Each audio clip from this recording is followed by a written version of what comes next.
Selamat datang kembali di penelusuran mendalam kita. Hari ini kita punya topik yang mungkin akan membuat Anda sedikit, gimana ya? Mungkin agak gelisah, tapi juga menarik banget saya rasa.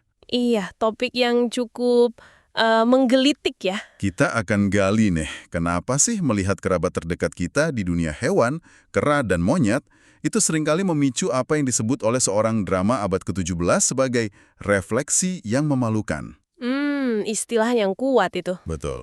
Sumber kita kali ini adalah serangkaian tulisan yang meneliti sejarah panjang hubungan manusia dengan hewan lain, dan kita akan fokus ke satu bab spesifik yang membahas reaksi historis dan psikologis kita terhadap kemiripan dengan primata lain. Bab yang judulnya memang persis itu, refleksi yang memalukan. Kayaknya judul ini udah menangkap banyak hal ya. Iya, langsung terasa ya nuansanya. Jadi, misi kita hari ini, kenapa sih kemiripan ini terasa begitu mengganggu gitu bagi sebagian orang sepanjang sejarah? Apa yang diungkapkan oleh ketidaknyamanan ini tentang cara kita memandang diri sendiri dan posisi kita di alam? Mari kita coba urai bersama. Oke. Kita bisa mulai dari kutipan William Congreve tahun 1695 itu. Dalam sebuah surat pribadinya, dia nulis kalau dia tuh nggak pernah bisa memandang seekor monyet terlalu lama tanpa merasakan refleksi yang memalukan. Padahal dia saat itu masih percaya kalau mereka itu spesies yang berbeda dari manusia. Ungkapan ini terasa begitu kuat dan personal ya, bukan sekedar observasi biasa. Sangat kuat. Dan ini menangkap sebuah kegelisahan yang sebenarnya punya akar jauh lebih dalam dari era Congreve. Jauh sebelum Charles Darwin datang dengan teori evolusinya yang mengubah segalanya, kemiripan fisik antara manusia dan primata lain itu sudah bukan rahasia. Oh, jadi sebelum Darwin pun sudah pada tahu ya? Sudah, filsuf Yunani kuno kayak Aristoteles atau dokter era Romawi seperti Galen, mereka sudah mencatat kesamaan anatomi ini. Tapi, bagaimana kemiripan ini diinterpretasikan, itu ceritanya sangat bervariasi, tergantung budaya dan waktu. Bervariasinya gimana? Apa selalu dilihat negatif kayak yang dirasakan Congreve itu? Justru tidak selalu. Kalau kita lihat ke peradaban kuno lain, misalnya di India, kita punya Dewa Hanuman, wujudnya kera, tapi dia sosok pahlawan yang dihormati banget. Di Mesir kuno, Dewa Thoth yang bijaksana itu kadang digambarkan berkepala babon. Jadi, ini menunjukkan ada budaya yang melihat primata ini dengan rasa hormat. Mereka nggak merasa malu gitu. Oke, jadi ada yang menghormati ya? Betul. Tapi di Eropa setelah era klasik, terutama dengan menguatnya pengaruh tradisi agama Samawi, Yahudi, Kristen, Islam, yang umumnya sangat menekankan pemisahan antara manusia dan hewan lain, pandangannya cenderung beda. Tradisi ini seringkali memandang penyembahan hewan itu sesuatu yang tabu, bahkan keji. Ingat aja kisah anak lembu emas. Iya iya. Akibatnya, dalam budaya Eropa abad pertengahan dan sesudahnya, kera dan monyet seringkali dibebani simbolisme negatif. Simbolisme negatif. Maksudnya jadi lambang apa gitu? Ya mereka jadi lambang keburukan fisik, nafsu liar yang gak terkendali, kemalasan, kerakusan. Bahkan ada yang mengaitkan mereka dengan kejatuhan manusia dari Taman Eden. Seolah-olah mereka itu karikatur sifat buruk manusia. Edward Topsell, seorang pendeta Inggris di awal abad ke-17, dalam buku terkenalnya soal hewan, secara eksplisit bilang kalau kemiripan kera dengan manusia itu sesuatu yang tidak senonoh. Kayak tiruan kasar yang merendahkan citra manusia gitu. Jadi ada penolakan aktif. Wah, menarik banget ya perbedaannya. Ada hormat, ada penolakan keras. Dan ini semua sebelum Darwin. Terus gimana pas Darwin muncul dengan teori kalau kita ini kerabat mereka? Apakah kegelisahannya makin menjadi-jadi? Oh, dampaknya luar biasa besar kalau sebelumnya kegelisahan itu mungkin lebih filosofis atau kultural aja. Teori Darwin khususnya di buku The Descent of Man itu ngasih dasar ilmiah yang kuat. Ini membawa ketidaknyamanan yang mungkin tadinya laten, jadi isu sentral yang mengguncang pandangan dunia banyak orang di barat waktu itu. Gagasan bahwa kita bukan cuma mirip, tapi secara biologis berasal dari nenek moyang yang sama, itu benar-benar menohok. Ada contoh spesifik nggak gimana reaksi orang waktu itu? Pasti heboh ya? Heboh banget. Contoh yang sering dikutip dan sangat menggambarkan keterkejutan, itu adalah reaksi Charles Gore. Dia ini teolog Anglikan terkemuka, jadi uskop Oxford. Nah, dikisahkan setelah dia ke kebun binatang London dan mengamati simpanse, dia merasa sangat terganggu. Sampai bilang kira-kira gini, waktu aku merenungkanmu, kau membuatku jadi ateis total. Sampai segitunya? Ikan sepertimu. Ini nunjukin betapa dalamnya krisis eksistensial yang bisa dipicu oleh konfrontasi dengan kerabat primata kita. Apalagi kalau dilihat pakai kacamata evolusi. Kemiripan itu jadi bukti yang menakutkan buat sebagian orang. Ngeri juga ya dengarnya. Dan jejak ketidaknyamanan ini bahkan masih bisa kita temukan dalam bahasa sehari-hari loh. Coba deh perhatikan, kata kera atau monyet itu sering punya konotasi negatif kalau dilekatkan ke manusia. Atau ungkapan kayak monkeying around dalam bahasa Inggris artinya kan bertingkah konyol, iseng, nggak serius. Seolah-olah perilaku primata non-manusia itu emang dasarnya rendah atau bodoh. Ini warisan pandangan lama. Tapi di tengah semua reaksi negatif itu, Darwin sendiri justru ngelihatnya beda kan? Saya ingat pernah baca catatan pribadinya, dia nulis sesuatu yang cukup provokatif ya, soal babon dan metafisika itu. Dia yang memahami babon akan berbuat lebih banyak terhadap metafisika daripada Locke. Gimana tuh maksudnya? Masa babon lebih penting dari filsuf John Locke? Persis. Ini menunjukkan betapa radikalnya pemikiran Darwin.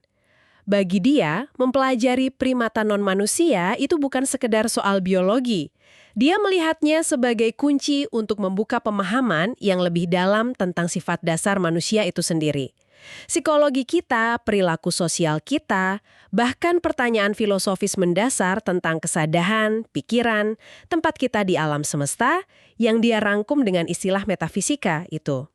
Menurut Darwin, dengan memahami kerabat terdekat kita bisa belajar lebih banyak tentang diri kita sendiri daripada cuma lewat introspeksi filosofis ala Locke. Ini pandangan yang sangat materialis dan biologis pada masanya. Oke, jadi Darwin mendorong studi ilmiah tentang mereka. Hasilnya gimana studi-studi awal itu? Apa langsung objektif atau masih ada bias juga? Nah, disinilah kita lihat ada ketegangan. Kesadaran akan pentingnya studi primata memang tumbuh, tapi para peneliti awal pun seringkali kesulitan melepaskan diri dari kacamata budaya dan prasangka zaman mereka. Contohnya Thomas N. Savage. Dia ini misionaris dan dokter dari Boston. Dia melakukan salah satu studi lapangan paling awal tentang simpanse liar di Afrika Barat pertengahan abad ke-19. Tulisannya penting sih, karena ngasih deskripsi detail perilaku simpanse di habitat aslinya. Tapi ada tapinya ya. Kemampuan mereka pakai alat sederhana, ikatan kuat antara induk dan anak, itu oke. Tapi di sisi lain, laporannya juga diwarnai penilaian moralistik zamannya. Dia mengomentari kebiasaan simpanse yang dianggap kotor dan bejat menurut standar manusia Victoria saat itu. Dia juga mencatat dan kayaknya ngasih bobot pada cerita penduduk asli setempat yang bilang kalau simpanse itu dulunya manusia dari suku mereka yang dikutuk karena perilaku buruk. Wah, jadi cerita rakyat pun masuk laporan ilmiah ya? Masuk. Ini menunjukkan betapa sulitnya bagi pengamat, bahkan yang niatnya ilmiah, untuk melihat makhluk yang begitu mirip kita tanpa memproyeksikan nilai-nilai dan ketakutan kita sendiri ke mereka. Selalu ada bias yang nyelik. Kompleks banget ya ternyata. Jadi, mari kita kembali ke Congreve dan refleksi yang memalukan yang jadi judul bab sumber kita. Setelah dengar semua ini, apa sebenarnya inti dari rasa malu yang dia rasakan itu? Apa cuma soal fisik aja? Atau ada lapisan lain yang lebih dalam? Mungkin terkait perilaku yang tadi Anda sebutkan. Saya rasa Congreve dan mungkin banyak orang lain yang merasakan hal serupa, itu menunjuk pada sesuatu yang lebih dalam dari sekedar kemiripan fisik. Refleksi itu jadi memalukan atau mortifying, bukan cuma karena kita lihat makhluk dengan 2 tangan, 2 kaki, wajah yang mirip. Tapi karena kita, sadar atau nggak sadar, mengenali pantulan perilaku dan sifat dalam diri mereka yang ada juga dalam diri kita. Sifat-sifat yang mungkin kita coba tekan, sembunyikan, atau anggap sebagai bagian rendah atau kebinatangan dari kodrat manusia. Oh, jadi lebih ke cerminan sifat ya? Betul. Ingat konteks Congreve, dia kan penulis drama komedi satir yang sering ngejek perilaku munafik, nafsu, kebodohan kelas atas Inggris. Ironisnya, dia ngaku lebih terganggu lihat monyet daripada lihat skandal-skandal yang dia sindir di panggung.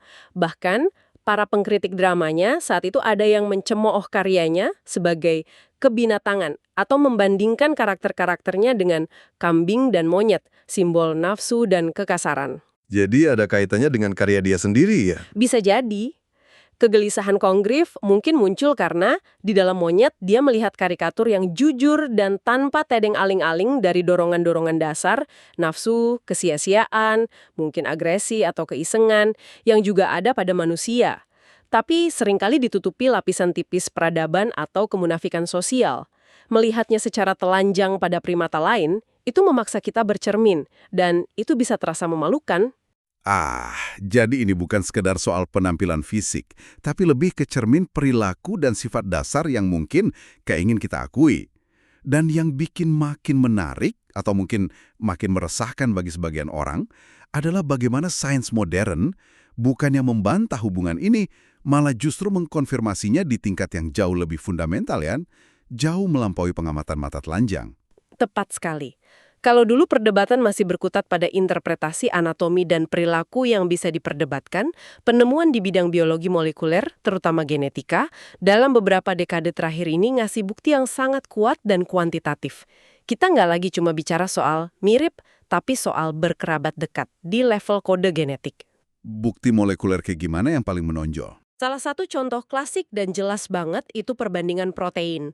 Protein kan molekul pekerja di sel kita. Urutan asam aminonya ditentukan oleh DNA. Salah satu yang paling awal dipelajari detail itu hemoglobin. Protein di darah itu ya? Iya, yang buat ngangkut oksigen. Nah, waktu ilmuwan bandingin urutan asam amino hemoglobin manusia dengan hemoglobin dari spesies lain, polanya mencolok banget. Urutan hemoglobin manusia ternyata paling mirip sama hemoglobin simpanse, bedanya dikit banget. Terus sedikit lebih beda sama gorila, lalu lebih beda lagi sama orangutan, dan seterusnya makin beda sama primata yang lebih jauh kerabatnya. Data seperti ini yang kemudian diperkuat perbandingan protein lain dan akhirnya perbandingan langsung sekuens DNA, itu membangun pohon kekerabatan yang sangat konsisten. Manusia itu bagian dari kelompok kera besar Afrika. Simpanse, termasuk bonobo, itu kerabat terdekat kita yang masih hidup. Seberapa dekat sih sebenarnya kedekatan itu kalau kita ukur dari keseluruhan DNA? Kadang kita dengar angka persentase kayak 98% atau 99% identik sama simpanse. Gimana memaknai angka ini biar lebih kebayang? Angka persentase itu memang sering dikutip, tapi kadang sulit ngebayangin signifikansinya ya. Coba lihat gini deh dalam perspektif. Perbedaan genetik antara Anda dan manusia lain manapun di planet ini, nggak peduli ras atau etnisnya, rata-rata cuma sekitar 0,1% dari seluruh genom Anda. Kecil banget ya berarti perbedaan antar manusia. Kecil banget, makanya kita semua dianggap satu spesies, Homo sapiens. Nah, sekarang bandingkan dengan simpanse. Kalau kita pakai metode perbandingan yang sama dan lihat seluruh genom, perbedaan total antara DNA manusia dan DNA simpanse itu kira-kira cuma 20 kali lipat dari perbedaan antar sesama manusia tadi. Oh, cuma 20 kali lipat dari 0,1% itu? Kira-kira begitu, secara kasar. Atau kalau mau pakai presentasi, ya sekitar 98-99% DNA kita itu sama persis urutannya dengan simpanse, tergantung gimana dan bagian mana dari genom yang dihitung. Dalam skala waktu evolusi jutaan tahun, ini tingkat kemiripan yang luar biasa dekat. Artinya, nenek moyang terakhir kita bareng simpanse itu hidupnya relatif belum lama, mungkin sekitar 6-7 juta tahun lalu.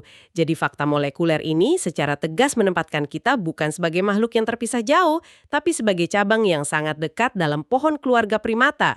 Menyangkal kekerabatan ini cuma karena refleksi yang memalukan tadi jadi makin sulit di hadapan data sekuat ini. Luar biasa dekatnya. Ini benar-benar mengubah cara kita seharusnya melihat diri kita sendiri ya. Bukan lagi sebagai entitas unik yang terpisah, tapi benar-benar bagian dari jejaring kehidupan yang erat. Jadi kalau kita rangkum nih, apa implikasi utama dari penelusuran kita tentang refleksi yang memalukan ini bagi Anda yang mendengarkan? Iya. Jadi, refleksi yang memalukan yang kita bahas ini, yang akarnya dari kegelisahan historis dan psikologis, lihat kemiripan kita sama primata lain. Ternyata bukan sekedar perasaan subjektif ya. Sains modern, khususnya genetika, justru menggarisbawahi kalau kemiripan itu nyata dan dalam banget. Mencerminkan kekerabatan biologis yang sangat erat. Terutama sama simpanse. Kita lihat pantulan diri kita bukan cuma di cermin perilaku, tapi juga di cermin kode genetik kita. Betul, dan kekerabatan yang terbukti secara ilmiah ini secara fundamental menantang gagasan-gagasan lama tentang superioritas absolut manusia atau keunikan kita yang terisolasi dari dunia hewan. Kita didorong untuk melihat diri kita secara lebih rendah hati mungkin ya, bukan sebagai penguasa tunggal di puncak penciptaan, tapi sebagai salah satu anggota, meskipun anggota yang unik dalam banyak hal, dari keluarga besar primata. Bagian dari kontinuum kehidupan yang dibentuk oleh proses evolusi yang sama. Ini punya implikasi besar terhadap bagaimana kita memahami sifat kita sendiri dan hubungan kita dengan makhluk hidup lain. William Congreve, lebih dari 300 tahun yang lalu bertanya-tanya, mengapa monyet itu bukan spesies yang berbeda? Sekarang kita tahu jawabannya. Kita memang tidak sepenuhnya berbeda dalam arti terpisah jauh. Kita berbagi sejarah evolusi yang sama, nenek moyang yang sama, dan sebagian besar DNA yang sama. Kegelisahan Congreve terjawab oleh sains. Namun, mungkin pertanyaan baru muncul ya. Tentu saja. Dan inilah mungkin pemikiran penutup untuk Anda bawa pulang dan renungkan. Jika dulu, di zaman Congreve, sekedar kemiripan fisik dan perilaku saja sudah cukup kuat untuk menimbulkan refleksi yang memalukan. Refleksi macam apa yang seharusnya muncul dalam diri kita sekarang, ketika kita memahami bukan hanya kemiripan dangkal, tapi kekerabatan genetik yang begitu dalam dan tak terbantahkan. Apakah pemahaman ini membuat refleksi itu makin memalukan? Atau justru membebaskan kita dari kesombongan spesies dan membuka pintu untuk hubungan yang lebih berempati dan bertanggung jawab dengan kerabat terdekat kita di planet ini? Sesuatu untuk direnungkan lebih lanjut. Sampai jumpa di penelusuran mendalam berikutnya.